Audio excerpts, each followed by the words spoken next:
Hello, and welcome to Fluent English 10, your place to practice real English with clear and easy stories. I'm your host, Elena, and today I want to help you get ready for something very important. In this episode, I'll share a story about a job interview. Job interviews can feel scary, especially in English, but you can learn to feel calm and prepared. We'll go step by step through a real interview for a job at a call center. You'll hear the common questions interviewers ask and simple, clear ways to answer them in English. This is a great way to practice shadowing, listening and repeating like in a real conversation. You'll also learn useful vocabulary for jobs, skills, experience, and more. This episode is for anyone who wants to feel more confident speaking English in a job interview. You can pause, repeat, and speak along with me anytime. Remember, English is a tool, and today you'll learn how to use it professionally and positively. So get ready, take a deep breath, and let's go to the interview room together. Part 1. Preparing for the interview. It was a Monday morning, and I had something very important planned, a job interview at 10 a.m. The position was for a call center agent, helping people on the phone with their questions and problems. It was my first real job interview in English, and I wanted to do my best. I had studied English for some time, but this was a new kind of challenge.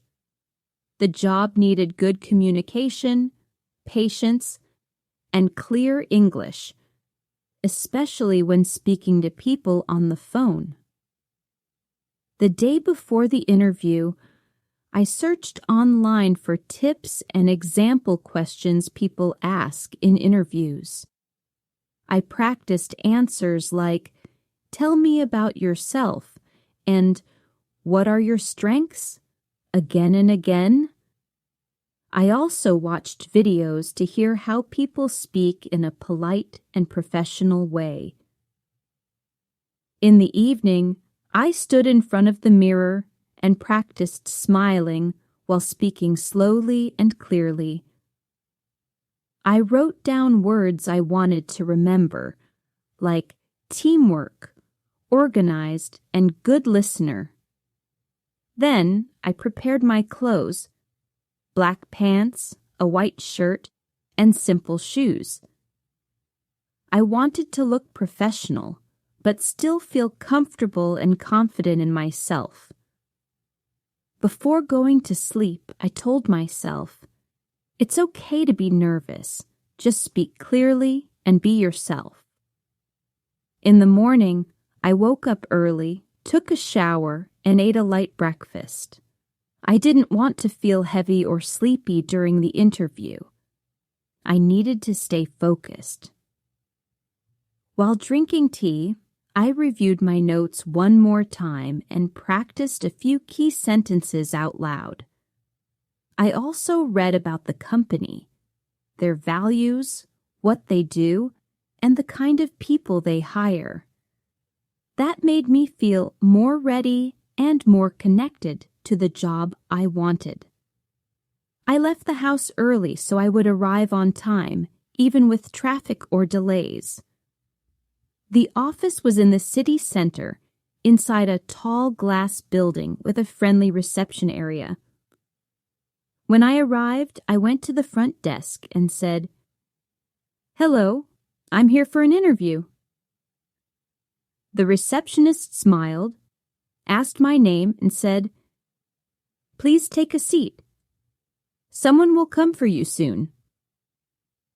I sat down in a comfortable chair, looked around, and saw other people waiting too.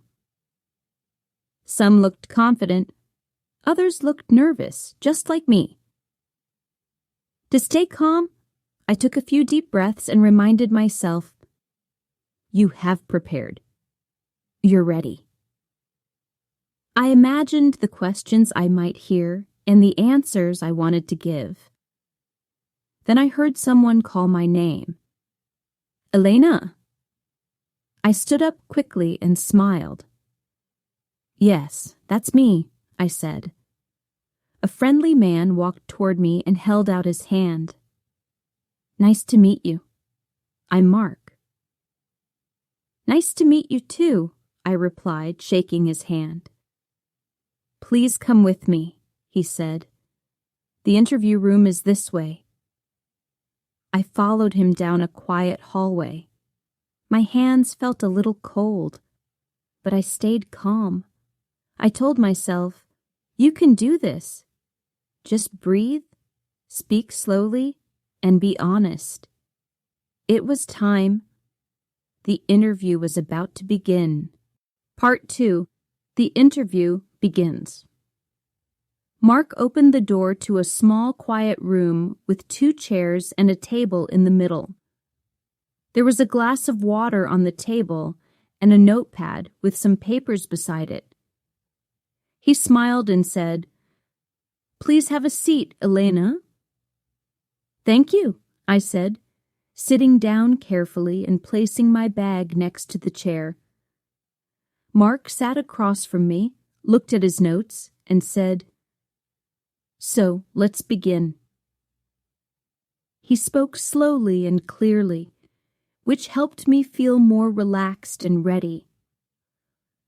I see you are applying for the call center position, he said. Is that correct? Yes, I replied. I'm very interested in this position. I like helping people and speaking English.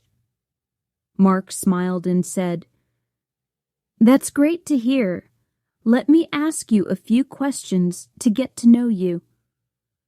Of course, I said, taking a breath and sitting up a little straighter.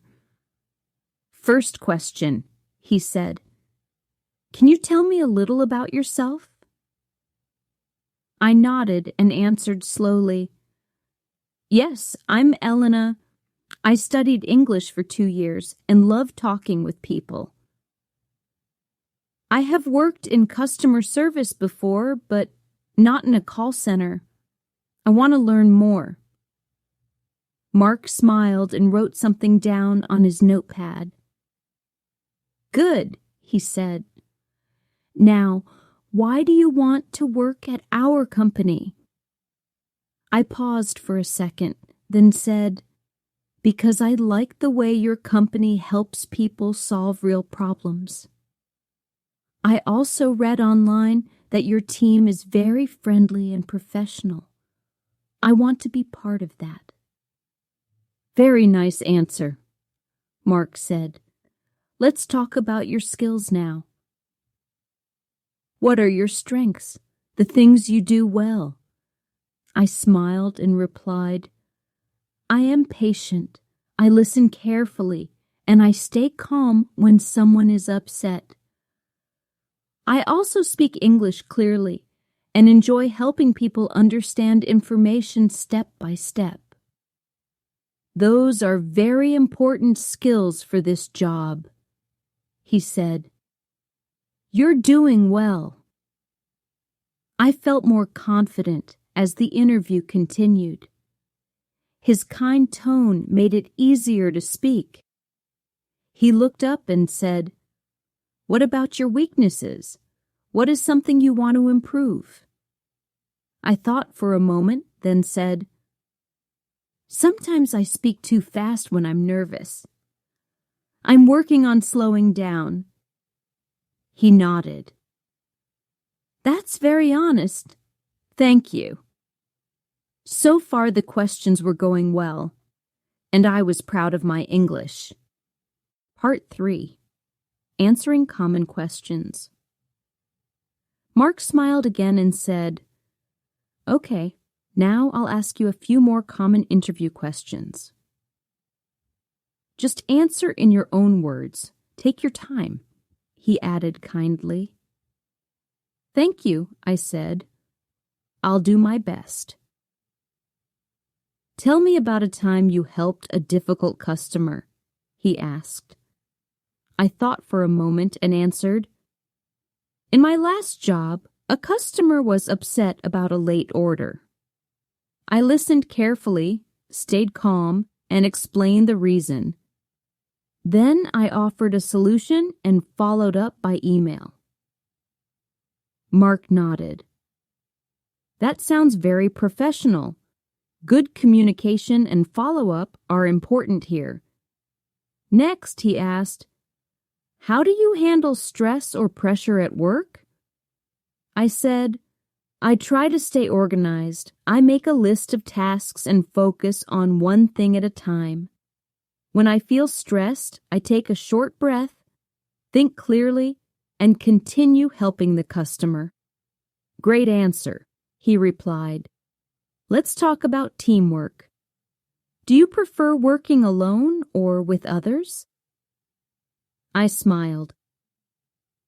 I enjoy both. I can work alone with focus, but I also like sharing ideas in a team. Especially in a call center, teamwork helps solve problems faster and keeps things positive. He wrote something down and said, Nice. Now, what do you know about our company? I replied, I read that your company provides support for tech products and customer accounts. I also saw on your website that you offer training and promote from inside the company. I like that. It shows you care about your workers. Very good, Mark said. That's true. We help people with technical questions and account issues. He smiled and added, Only 2 questions left. I nodded, feeling more relaxed than before. Where do you see yourself in 1 or 2 years? He asked.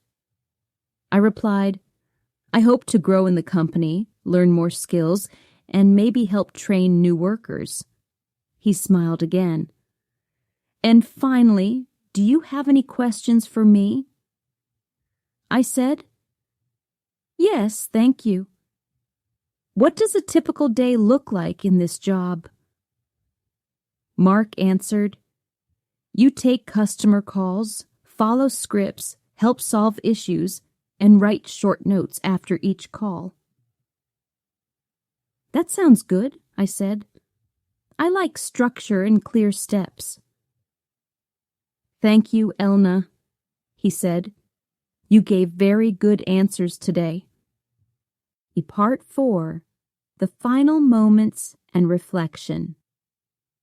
The interview was almost over, and I could finally breathe a little more easily. Mark smiled, stood up, and said, Thank you for coming today, Elena. Thank you for your time, I replied, also standing and shaking his hand. We'll contact you soon with the results, he said, probably by email or phone in a few days. Great, I look forward to hearing from you, I said with a smile. I left the room, walked down the hallway, and thanked the receptionist on my way out. Outside the building, I took a deep breath and looked up at the sky. I felt proud. I had just finished a full job interview, completely in English. Was it perfect? Maybe not, but I stayed calm, answered honestly, and used the words I had practiced. I remembered the questions, I spoke clearly, and I asked a question at the end. That was already a big success for me. Sometimes we focus too much on being perfect, but speaking with confidence is even more important. I knew that even if I didn't get the job, the interview was still great practice. Every interview teaches you something. Every experience makes your English better. I learned new words, new questions, and how to speak politely and professionally under pressure. And I felt stronger, more capable, and more ready for the next opportunity. If you ever have an interview in English, remember, prepare, stay calm, and just be yourself. You know more than you think, and people will notice your effort and attitude. So take your time, speak clearly, and don't be afraid to ask if you don't understand. You don't need to speak fast. Just speak with heart. And always remember, confidence is built step by step, just like learning English. Reflection and motivation. You can do it too. Learning English is not just about studying words. It's about using them in real situations, like a job interview. Yes, it can be scary. Yes, you might feel nervous, but that's part of growing. Elena felt nervous too, but she prepared, stayed calm, and gave her best answers. She didn't wait to be perfect. She showed up and spoke with honesty and confidence. That's something you can do too. Even small steps help you become stronger and more confident each day. Maybe your English is not perfect right now. That's okay. It's good enough to start. Mistakes are part of the journey. They teach you, guide you, and help you move forward. You are learning a new language. That takes courage, time, and dedication. And you're already doing it. Every word you learn, every sentence you speak, every podcast you listen to, it all matters. When you practice English, you are not just learning a language. You are building your future. You are opening doors to better jobs, new friends, and exciting opportunities around the world. So be kind to yourself. Celebrate your effort, your progress, and your courage to try. Say this to yourself: I may not be perfect, but I am improving every day. Remember, confidence grows through action, not by waiting, but by doing. And if Elena can do a job interview in English, so can you. Thank you for listening to Fluent English 10 today. If you enjoyed this episode, please like, comment, or share it with a friend. Every share helps more learners grow their English with real stories and useful practice. I'm Elena, and I'll see you next time. Keep learning, keep speaking, and don't stop believing in yourself.